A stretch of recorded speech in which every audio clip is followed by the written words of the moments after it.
हाय दोस्तों, बढ़ते हैं आज की हमारी कहानी की तरफ।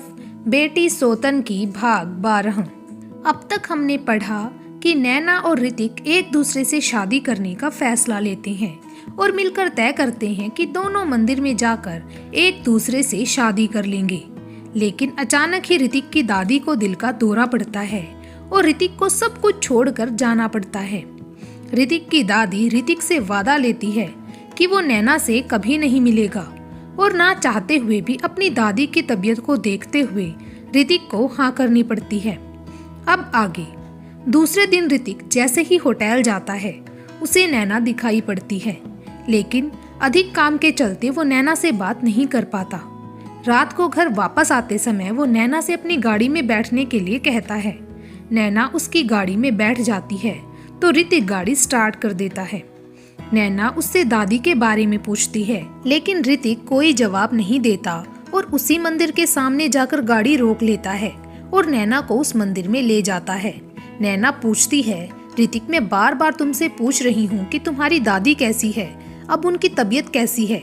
ये सुनकर ऋतिक नैना का हाथ अपने हाथों में ले लेता है और सारी बात नैना को बता देता है। वो कहता है कि नैना, मेरी दादी नहीं चाहती कि मैं तुमसे कभी मिलूं। नैना, मेरी दादी की हालत काफी नाजुक है, मेरे समझ में नहीं आ रहा कि मैं क्या करूं। ना मैं तुम्हारे बिना रह सकता हूं, ना अपनी दादी को खो सकता हूं।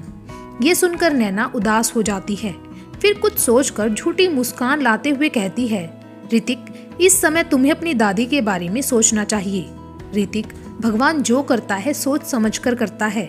शायद इस जन्म में हमारे नसीब में मिलना नहीं लिखा था, इसीलिए भगवान ने ऐसा किया है।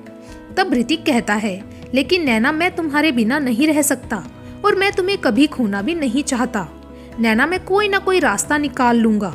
तब नैना कहती है, ऋतिक, आगे का तो मुझे नहीं पता, लेकिन अभी तुम्हें अपनी दादी की इच्छा का ध्यान रखना होगा, क्योंकि अगर उन्हें पता चला कि हम दोनों आपस में मिलते हैं और अगर उनको कुछ हो गया तो मैं अपने आप को कभी माफ नहीं कर पाऊंगी। ऋतिक, क्या तुम कभी अपने आप को माफ कर पाओगे? ये सुनकर ऋतिक कहता है, नहीं नैना, मैं अपनी दादी को तो नहीं खो सकता, मैं उन्हें अपनी जान से ज्यादा प्यार करता हूँ। तब नैना कहती है, तो ऋतिक, मेरा कहना मानो, अभी हमारे दूर रहने में ही भलाई है, सब कुछ भगवान के ऊपर छोड़ दो।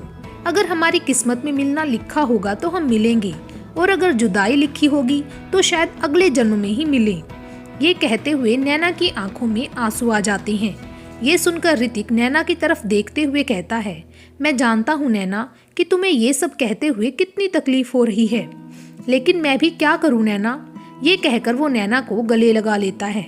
फिर नैना उसका हाथ अपने हाथों में लेकर कहती है, ऋतिक, वादा करो कि जब तक तुम्हारी दादी नहीं चाहेंगी तब तक तुम मुझसे कभी नहीं मिलोगे और ना ही मुझसे बात करने की कोशिश करोगे।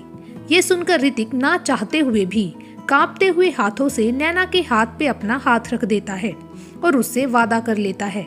फिर दोनों वापस अपनी कार में आ जाते हैं। रास्ते में कोई बात नहीं करता, दोनों एक दूसरे की तरफ सिर्फ देखते रहते हैं और कहते कुछ नहीं। ऋतिक नैना को उसके घर छोड़कर अपने घर चला जाता है। नैना अपने घर आकर बहुत रोती है, लेकिन ये सब कुछ उसके ही कर्मों का फल था। उसने भी तो अपनी बहन के साथ कितना कुछ गलत किया था, अपने घर वालों को धोखा दिया था। शायद यही सब उसके कर्मों का फल है। फिर वो मन ही मन एक फैसला लेती है। दूसरे दिन ऋतिक होटल जाता है तो उसे नैना दिखाई नहीं पड़ती। वो नैना का इंतजार करता है, लेकिन उसे नैना दिखाई नहीं पड़ती। ऋतिक उसे फोन मिलाना चाहता है, लेकिन तभी उसे अपनी दादी की बात याद आ जाती है और साथ में ही नैना के द्वारा उससे लिया गया वचन भी कि जब तक तुम्हारी दादी नहीं चाहेगी हम दोनों कभी नहीं मिलेंगे। तभी उसे होटल की ही एक लड़की से पता चलता है कि नैना ने होटल की नौकरी छोड़ दी है। ये सुनकर ऋतिक को बहुत दुख होता है, लेकिन वो भी मजबूर था। उधर नैना सारा दिन अपने कमरे में बंद रहती है। उसे ना भूख लगे ना ही प्यास। वो सारा समय ऋतिक के ख्यालों में ही खोई रहती है। फिर कांस्टेबल प्रकाश की मदद से उसे एक मॉल में नौकरी मिल जाती है। उधर काजल भी अपने परिवार के साथ बहुत खुश थी। अब उसकी बेटी कृषिका 6 महीने की हो चुकी थी और काजल ने भी अब वापस अपनी नौकरी फिर से शुरू कर दी। अब उसके पापा भी कभी कभी उसे फोन कर उसका हाल चाल जान लिया करते थे। चेतना अपनी छोटी बहन का अच्छे से ध्यान रखती थी। वो सुबह स्कूल जाने से पहले अपनी बहन के साथ रहती और वापस आकर अपनी बहन के साथ ही खेलती रहती थी। धीरे धीरे दिन गुजर रहे थे। ऋतिक की दादी की हालत में अब काफी सुधार आ गया था। एक दिन जब ऋतिक होटल से वापस आया तो उसकी दादी ने उसे आवाज दी। ये सुनकर ऋतिक गया और बोला कि आप अभी तक सोए नहीं हो क्या? तब उसकी दादी कहती है, मुझे तुमसे कुछ जरूरी बात करनी है। ये कहकर वो ऋतिक को अपने पास बैठा लेती है और कहती है, ऋतिक, मेरी एक सहेली है रमा, उसकी पोती कीर्ति के साथ मैंने बचपन में ही तुम्हारा रिश्ता तय कर दिया था। कीर्ति बहुत ही संस्कारी और अच्छी लड़की है और मैं चाहती हूँ कि तुम कीर्ति से विवाह कर लो। ये सुनकर ऋतिक हैरान और परेशान हो जाता है और अपनी दादी से कहता है, दादी अभी आप आराम करो, इस मामले में हम फिर कभी बात करेंगे। ये सुनकर ऋतिक की दादी कहती है, नहीं ऋतिक, मुझे अभी बात करनी है। बोलो ऋतिक, क्या तुम इस रिश्ते के लिए खुश हो?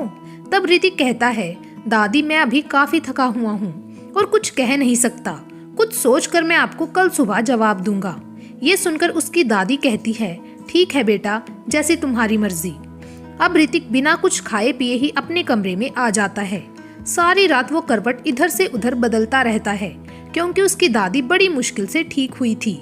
इसीलिए वो नैना के बारे में बात कर उनके लिए और परेशानी पैदा नहीं करना चाहता था। लेकिन कीर्ति, उस कीर्ति नाम की लड़की से रिश्ते के लिए हाँ भी तो नहीं कर सकता था। वो सारी रात इसी सोच में डूबा रहता है। तभी वो फैसला लेता है कि वो ऐसा कोई काम नहीं करेगा जिससे उसकी दादी को ठेस पहुंचे। अगर उसकी दादी की खुशी इस रिश्ते में है तो वो इस रिश्ते के लिए हाँ कर देगा। आगे भगवान की मर्जी, जो चाहेगा वही होगा। ये सोचते हुए वो सो जाता है। दूसरे दिन नाश्ता करते वक्त ऋतिक की दादी फिर ऋतिक और कीर्ति के रिश्ते की बात करती है। तब ऋतिक को मजबूरन अपनी दादी की खुशी के लिए इस रिश्ते के लिए हाँ करनी पड़ती है। ये सुनकर उसकी दादी खुश हो जाती है, साथ में और घर वाले भी खुश हो जाते हैं। उस दिन ऋतिक होटल में अपने काम पर तो आ जाता है, लेकिन सारा दिन उसका मन काम पर नहीं लगता। उसे घुटन सी महसूस होने लगती है। जब वो होटल से अपने घर वापस आता है तो उसकी दादी आवाज देती है। दादी की आवाज सुनकर वो उसके पास जाता है और कहता है, दादी आज भी आप सोए नहीं क्या? ये सुनकर उसकी दादी खुश होते हुए उसे अपने पास बैठा लेती है और कहती है, बेटा मैंने रमा से बात की है, कल तुम होटल मत जाना, हम सबको रमा के यहाँ जाना है। ये सुनकर ऋतिक को दुख तो बहुत होता है, लेकिन फिर भी वो अपने चेहरे पर झूठी खुशी लाते हुए कहता है, जी दादी, और अपने कमरे में आ जाता है। उस दिन वो नैना को बहुत याद करता है। उसका मन करता है कि वो अभी नैना को कॉल करके उससे बात करे, लेकिन वो मजबूर था। दूसरे दिन सुबह जब उसकी आंख खुलती है तो वो देखता है कि दादी भाग भाग कर जाने के लिए तैयारियों में लगी हुई थी। वो ऋतिक के माता पिता से भी कह रही थी, रिश्ता पक्का ही है, सब शगुन का सामान साथ में ही ले चलो। आज ऋतिक की दादी बहुत खुश थी। उन्हें इतनी खुश देखकर ऋतिक को एक सुकून सा महसूस होता है और वो सोचता है, अगर उसकी दादी के चेहरे पर हमेशा यही खुशी बनी रहे तो वो उसके लिए कुछ भी कर सकता है। लगभग 9 बजे के आसपास सब लोग रवाना हो जाते हैं और 10 बजे के आसपास सब लोग दादी की सहेली रमा के यहाँ पहुँच जाते हैं। रमा के घर पहुँचते रमा अपने 2 बेटे बहू को और अपने पोते पोतियों के साथ ऋतिक और उसके परिवार का दिल खोलकर स्वागत करती है। वो ऋतिक की दादी से मिलकर बहुत खुश होती है और उसे गले लगा लेती है। रमा और उसका परिवार ऋतिक के परिवार को सम्मान के साथ अंदर ले जाता है। कुछ देर बातों का सिलसिला चलता रहता है, लेकिन ऋतिक को घुटन सी महसूस होती है। उसे किसी भी बात में कोई इंटरेस्ट नहीं था। बस जब कीर्ति के माता पिता उससे कभी उसके काम को लेकर कुछ पूछते तो वो धीरे से उसका जवाब दे देता। ये देखकर उसकी दादी कहती, बड़ा शर्मीला है हमारा ऋतिक तो। ये सुनकर रमा कहती है, लेकिन हमारी पोती ऐसी नहीं है, वो तो बड़ी ही चुलबुली और नटखट है। ये सुनकर सब हंसने लगते हैं। कुछ ही देर में चाय और नाश्ते की ट्रे लेकर कीर्ति आती है।